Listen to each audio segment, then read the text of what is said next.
Gagawa tayo ng pertinent papers at sasagutan natin ang frequently asked questions tungkol sa DepEd ranking, and all you gotta do is to keep on watching. Love me like you said. Darling, tell me all the ways. What's up guys, this is Cherniel and welcome back to my YouTube channel where we talk about the DepEd ranking, lesson tutorials, and other teacher-related stuff. So for today's video, gagawa tayo ng pertinent papers para sa DepEd ranking for the elementary, junior high school, at senior high school at sasagutan natin ang frequently asked questions tungkol sa DepEd ranking. Kung gusto mo magpatuloy, don't forget to hit the subscribe button down there at i-hit ang notification bell para maging updated kayo sa lahat ng mga bagong videos ko every single week. So ngayon, uunahin muna natin ang pagsagot sa mga frequently asked questions natin tungkol sa DepEd ranking kasi last time nag-post ako sa aking Facebook page at sa dalawa kong Facebook groups. Kung di pa kayo member, mag-join na kayo. Ilalagay ko ang link dito sa description box at ginamit ang hashtag AskCherniel. Mas unahin natin ang galing kay Franz Francia. Sabi niya dahil long folder daw, kailangan bang long lahat ng documents na ilalagay? Ang sagot is yes, maliban lang sa ating application letter dahil ang application letter ay palaging letter size or short. At ang susunod nating question ay galing kay Cordova Joeline LPT. May point ba ang ESL sa DepEd ranking? Ang sagot dito is wala siyang points. It's because ang teaching experience na ginagamit sa DepEd ranking ay galing lang sa formal education. Ibig sabihin, sa schools siya kahit sa public or sa private schools, as long as under siya ng DepEd, pwede mong gamitin yon as teaching experience. Ang susunod na question ay galing kay Mika Andrade. Ang problema niya is, lahat ng documents daw niya sa DepEd ranking, yung nakalagay sa folder, maiden name pa ang lahat ng nakalagay sa documents at kakakasal pa lang niya, anong gagawin niya? Ang gagawin mo, pwede mo po naman gamitin yung mga documents mo na may maiden name mo pa kasi DepEd application pa lang naman to. Ngayon, kung sakaling natawag ka na, naging RQA ka na at nabigyan ka na ng permanent or substitute item dito sa DepEd, saka ka na lang magpasa ng mga documents na may napalitan mo ng name or napalitan na yung status mo from single to married. Ang next question ay galing kay Ma'am Nina Rezan Mampusti. Hashtag AskCherniel, is it possible to transfer from one division to another division, like Division of Manila to another division of certain province? Ang sagot mo dito is yes. Pwede ka naman magpasa as long as nakarender ka na ng at least 3 years of service sa public school, pwede ka na magpa-transfer. Ngayon, dahil division to division siya, ang makikipag-communicate dito is yung Division of Manila doon sa pupuntahan mong division. Ngayon, ang kakailanganin mo is yung endorsement letter galing sa principal nyo, tapos i-aprobahan nyo ng inyong superintendent kasama ng inyong letter for transfer. Ang next question ay galing kay Ma'am Des Galatiera Ferrer. May lesson plan format ba na kailangan sundin pag nag-demonstration teaching? Ang sagot dito is wala naman. Pero kung may sinabing format ang inyong screening committee or yung panel na mag-observe sa inyo during your demonstration teaching, susundin nyo yon. Kapag sinabi nilang COT-based yung lesson plan or sinabing competency-based yung lesson plan, kailangan sumunod kayo sa kanila. Kung sinabi nilang daily lesson plan yung gagamitin, kailangan ang ipapresent yung lesson plan is daily lesson plan. Pero kung hindi naman sila nag-request ng any lesson type, lesson plan formats, kung saang lesson plan format kayo pinaka-komportable or pinaka-magaling, yun na lang yung sundin nyo or gamitin ninyo. Ang next question ay galing kay Marian Rivera. Rivera ka girl, charot. Cherniel, pwede po bang magparang sa dalawang magkaibang division pero iisang province? Ang sagot dito is yes. As long as magkaiba sila ng division, pwede kang mag-apply kasi iba-iba na naman yung gagawin mo doon eh. Pero titingnan mo lang kasi baka magkagulo yung schedule mo. Halimbawa, nagsabay yung demonstration teaching doon sa pareha sa division. So, i-weigh mo yung mga chances kung sakasakaling magpaparang ka doon sa parehas na division. Pero wala namang problema about that. At ang susunod na question ulit ay galing kay Ma'am Franz Francia. Dito daw sa Division of Cavite, need din ng CD copy. Paano daw yon? Kung ano yung mga documents na nailagay mo doon sa folder mo, isa-scan mo siya. Tapos, ilalagay mo siya sa iisang folder. You know, yung mga pictures, halimbawa na-scan na yung mga documents. Ilalagay mo siya sa isang folder, tapos ipapa-burn mo siya dun sa CD para kapag nagpasa ka, yung folder at yung CD ang isasubmit mo. Tanong ni Sayti, hashtag AskCherniel, need po ba na mag-uniform ng pang-teacher during the demonstration teaching and formal wear sa interview, sir? Iisa lang kasi po ang demo and interview na schedule.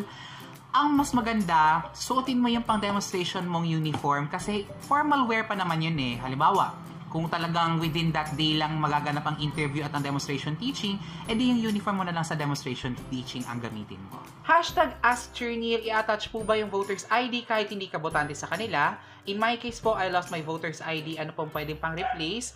So, pwede mong gamitin ang inyong certificate of residency na makukuha ninyo sa inyong barangay. Kung nakatira ka na doon sa barangay ng at least 6 months, pwede ka na kumuha ng certificate of residency. Ay, wait! Meron pang tanong si Jessa Magallanes. Hashtag AskChernil. Ano po ba yung tabbing na tinutukoy? Yung masyado pinag-uusapan ngayon sa group at sa ranking. So, ito yung tabbing. Ito po. Ayan. Kung mapapansin nyo, ito yung ginawa kong pertinent papers ko kung sakasakaling magpaparangka ulit ako sa Teacher 1. Kaloka, Teacher 1 ako, Teacher 1 ulit ang ranking, ganon. So, itong purpose ng tabbing is para hindi na mahirapan yung evaluator na bumuklat ng ating documents kapag magbibigay na sila ng rating sa bawat documents na na-present natin. Ang gagawin nyo dyan, gagawa kayo ng number boxes using Microsoft Publisher or Microsoft Word. Bahala kayo kung anong mga Microsoft. Basta makagawa kayo ng number box, pwede yan. Tapos, ikakat nyo siya, pero hindi mismong yung buong edges ng number box ay ikakat nyo. Mag-iiwan kayo ng extra space sa left side ng bawat number box kasi yung extra space ang paglalagyan nyo ng scotch tape sa likod ng mga documents. Ayan, halimbawa, yung number 1. Ayan, ito yung number 1, yung application letter ko. Kung mapapansin nyo, sa likod niya, kita ba? Ayan o, merong extra space. Doon ko nilagay yung scotch tape para dumikit yung ating number box para magkaroon tayo ng tabbing. At ang tanong ni Chair Claire Perez, Chair, ano po ba dapat tanongin sa school head or sa assistant pag nagpasa ka na ng pertinent papers? Ang itatanong mo ay, "Hi ma'am, kayo pong principal?" Charot lang. Siyempre, ang itatanong mo doon is kung meron na bang mga schedules or dates para sa activities tungkol sa DepEd ranking. Halimbawa, tanongin mo kung may date na ba for demonstration teaching, kung merong skill demo, kung meron na bang date for the interview at sa EPT. Kung meron man, itanong nyo na sa principal yan or sa school head hanggat nandun kayo sa office nila. Ang tanong naman ni Chair Frina Norilia, hashtag AskChernil, ano pong magandang national certificate ang pwedeng gamitin para sa junior high for araling panlipunan? The answer for this is any computer-related na trainings or seminars with at least 10 days above the participation ay pwedeng gamitin, such as yung computer system servicing, pwede yan. Kaya ako sinasabing ang mga magagandang certificates or yung trainings is yung mga computer related kasi nga 'di ba 21st century teachers na tayo. Hindi pwedeng nakabase pa rin tayo sa traditional way of teaching, yung mga Manila paper, cartolina, mga ganun. Kailangan marunong tayo sa computer. So, mas mainam pa rin na mag-undergo tayo ng training tungkol sa mga computer-related courses. Ang tanong naman ni Chair JV Balagtas, hashtag AskChernil, anong ID po ang kailangan para makarank? Ang madalas na ginagamit na ID is yung voter's ID, kung meron ka pa nun, at yung PRC ID natin. Pero, ang most of the time, ang ginagamit na lang is yung PRC ID kasi kapag wala ka namang voter's ID, pwede mo namang palitan yun ng certificate of residency galing sa barangay. Ang tanong naman ni Chair Jamaica Porbosa Luzares, hashtag AskChernil, saan po ba magpapasa? Sa school po ba or sa district office? Tsaka po, ilang copy of papers po dapat ang kailangang i-prepare? So, the answer for this is mag-inquire ka palagi. It's either mag-inquire ka sa school or sa district office kasi minsan, guys, dito sa division namin, sa school lang kami nagpapasa ng aming mga pertinent papers. Tapos sa ibang divisions naman ng mga members din sa aking Facebook group, sa division na sila nagpapasa. So mas magandang mag-inquire ka. Ang tanong naman ni Chair Cheryl Abarquez, hashtag AskChernil, Sir Neil, ano po bang kadalasang tinatanong ng panel during the interview about lesson plan, classroom management, and teacher-student problems? Sa DepEd interview, more on situational questions ang laging binibigay ng mga panel during the DepEd interview.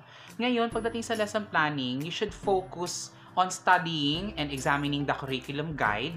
Tapos, mag-research ka din tungkol sa contextualization, yung mga culture, pag-i-integrate ng culture sa lesson plan, and tungkol dun sa mga subject integrations. Ayaw nga pala, you should also study different types of differentiated instruction kasi nga, di ba, sa classroom natin ngayon, sa classroom setting, meron na tayong mga diverse learners at meron silang iba't ibang intelligences.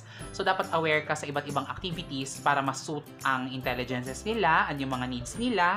Pagdating naman sa classroom management, manood ka nung vlog ko about classroom management. Iiwan ko ang link dito sa description box. Ang tanong naman ni Sir Lorlyn Beltran, #AskChernil, ano daw ang pinaka-applicable, relevant, at pinaka-madaling lesson for elementary demonstration teaching? Actually, any lesson is a great lesson for a demonstration teaching kasi depende pa rin yan sa teacher kung alam niya yung needs, yung intelligence sa mga bata niya, kung marunong siya ng iba't ibang strategies.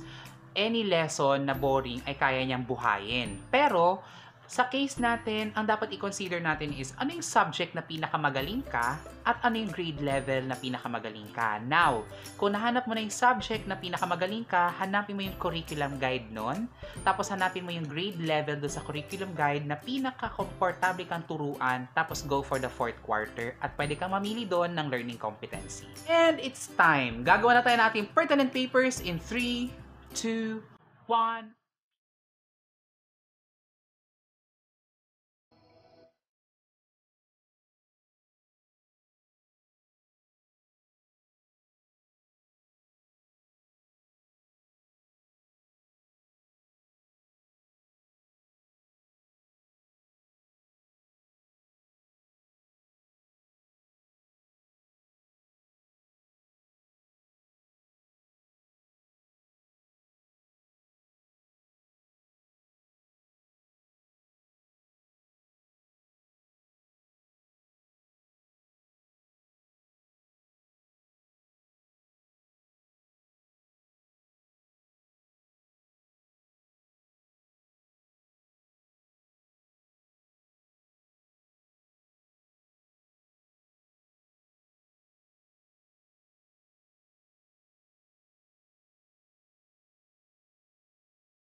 At para hindi na kayo mahirapang gumawa ng tabbings, iiwan ko din ang link sa tabbings ko dito sa description box. At shoutout nga pala kay Sir Neftali Basco Avila Jr. kasi magba-birthday daw siya sa February 14.